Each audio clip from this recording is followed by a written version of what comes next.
दोस्तों, बड़ा स्ट्रेस है क्योंकि लाइफ क्या है ये हम समझ नहीं पा रहे हैं। लाइफ में इम्परफेक्शंस हैं। आदमी सोचता है कि वो बस पकड़ेगा, राइट टाइम पे ऑफिस पहुंचेगा और पंच इन कर देगा, लेकिन बस छूट जाती है। आज जो लोग ऑफिस में काम करते हैं, कोई इनसे पूछे कि क्या बचपन से आपने सोच रखा था यही काम करेंगे? नहीं, 90% ने सोचा नहीं था, पर वो काम कर रहे हैं।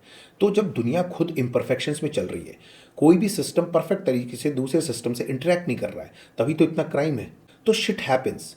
इसको आपको एक्सेप्ट करना पड़ेगा कि किसी भी व्यक्ति के साथ कभी भी कुछ भी ऐसा हो सकता है जिससे कि उसको स्ट्रेस मिल जाए।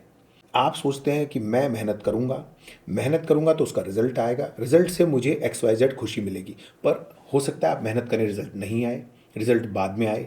हो सकता है कि उससे उतनी खुशी महसूस नहीं हो जितनी आपने सोची है। हो सकता है उससे बहुत ज़्यादा खुशी महसूस हो, पर वो लंबी लॉन्ग टाइम तक आपको महसूस नहीं हो पाए। और दूसरी तरफ से बम्बार्डमेंट हो रहा है सोशल मीडिया में। वो एक छोटी सी खिड़की होती है सोशल मीडिया, जो एक व्यक्ति अलाउ करता है दूसरे व्यक्ति को अपनी ज़िंदगी में झांकने के लिए।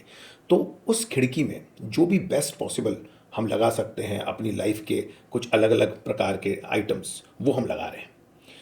कोई व्यक्ति है, वो एरोप्लेन में यात्रा कर रहा है, वो एरोप्लेन की फ़ोटो खींच के उसमें लगा रहा है, ठीक है, एंटरटेनमेंट वैल्यू। उससे कोई व्यक्ति है दूसरा, वो व्यक्ति कहीं बैठा है, वो सोच रहा है कि देखो इसकी लाइफ कितनी बढ़िया है। अब उसको पूरा चीज़ तो पता नहीं है कि हो सकता है कि वो मल्टी लेवल मार्केटिंग का काम करता हो और उसको किसी ने कह रखा हो कि तुम इस तरह की फोटो लगाया करो सोशल मीडिया पे, जिससे कि लोगों को लगे कि तुम देखो कितना अच्छा कर रहे हो अपनी ज़िंदगी में। एक वाइफ हस्बैंड मॉल में जा रहे थे, मैं उनके पीछे पीछे चल रहा था। देखा वो लड़े जा रहे हैं, डाइवर्स की बातें कर रहे हैं। थोड़ी देर बाद एक पिलर आया, तो वाइफ हस्बैंड को कहती है, सुनो एक फ़ोटो तो ले लेते हैं। तो उन्होंने फ़ोटो खिंचाई। अब वो फ़ोटो लगाएंगे वो सोशल मीडिया पे, तो कोई 1,000 किलोमीटर दूर जो उनका जानकार होगा, वो कहेगा अरे देखो इनमें कितना प्रेम है, हमें तो प्रेम ही नहीं है।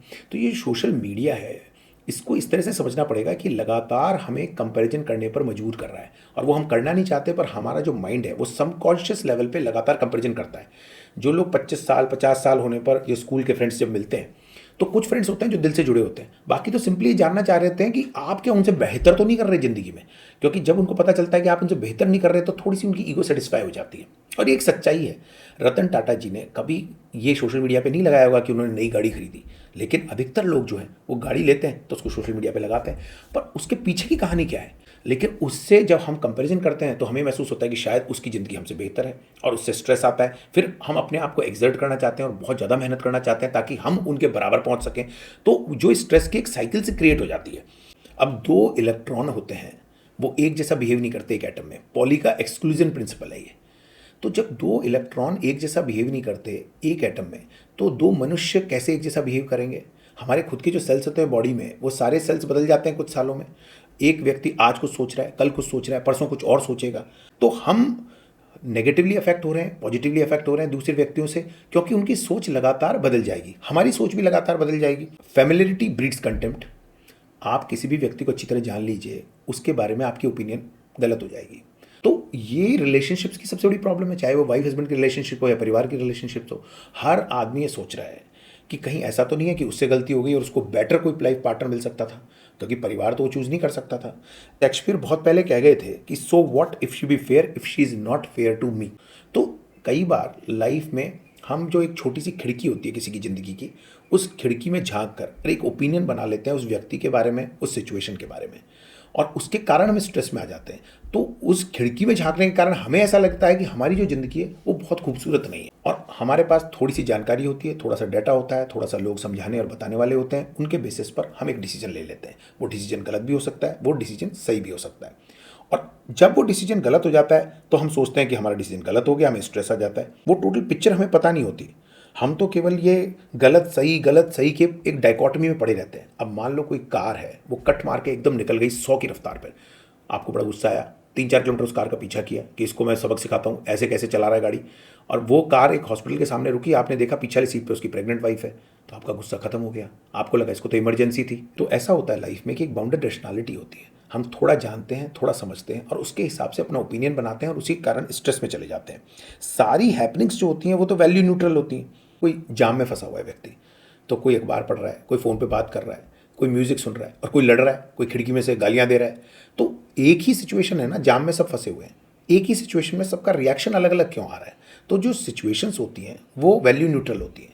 हम ही किसी सिचुएशन को ये मायने देते हैं कि सिचुएशन ख़राब है या सिचुएशन बहुत अच्छी है। अगर हम सोचें कि 5 साल 10 साल पहले एक घटना हुई जिसके कारण हमें बड़ा दुख प्राप्त हुआ, उस मोमेंट हम बड़े रोए धोए, लेकिन आज वो क्या मैटर कर रहा है क्या? उस समय लगता था कि ये सिचुएशन बहुत ज़्यादा स्ट्रेसफुल है, लेकिन आज कई बार तो आपको हंसी आएगी उस सिचुएशन को सोच के। तो यही लाइफ में होता है, आज जो लग रहा है कि बहुत स्ट्रेसफुल सिचुएशन है, वो 10 साल बाद स्ट्रेसफुल नहीं लगेगी। अननेसेसरी हमने फ्यूचर को लेके फियर पाल रहा। 5 साल, 10 साल, 20 साल पहले जो आपको किसी चीज़ का टेंशन था कि आगे जाके ये तो नहीं हो जाएगा, उसकी प्रोबेबिलिटी बहुत कम है कि वो हुआ हो। तो बहुत सारे स्ट्रेस तो हमने दिमाग में ही सोच रखे हैं कि ऐसा होगा तो वैसा होगा, ऐसा होगा तो ऐसा होगा, लेकिन वो जरूरी नहीं है कि ऐसा होगा तो वैसा होगा, क्योंकि कुछ और भी हो सकता है, क्योंकि सिस्टम्स आपस में लगातार इम्परफेक्ट तरीके से इंटरेक्ट कर रहे हैं। तो आप जो सोच रहे हैं कि एक लाइफ एक कंटिन्यूम की तरह, स्ट्रेट लाइन की तरह चल रही है, वैसा नहीं है।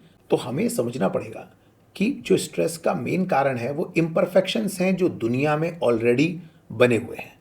ऐसी इम्परफेक्शंस के बीच में सोसाइटी में जब हम रहते हैं तो हमें कभी भी किसी भी चीज़ से, किसी भी एंगल से स्ट्रेस मिल सकता है। उस स्ट्रेस को आपको एक्सेप्ट करना पड़ेगा और यह भी समझना पड़ेगा कि वो स्ट्रेस जो है वो परमानेंट नेचर का नहीं है, वो एक ट्रांजिएंट नेचर का स्ट्रेस है। वो आज है, 5 साल बाद वो नहीं रहेगा। कि जो स्ट्रेस है उसका कारण यह है कि सोसाइटी में इम्परफेक्ट तरीके से सिस्टम्स आपस में इंटरेक्ट कर रहे हैं, और जब इम्परफेक्ट तरीके से सिस्टम्स आपस में इंटरेक्ट करेंगे तो स्ट्रेस उसका बाय प्रोडक्ट होगा। यह चीज़ जब हमारे समझ में आ जाएगी तो हम स्ट्रेस को बेटर तरीके से हैंडल कर पाएंगे।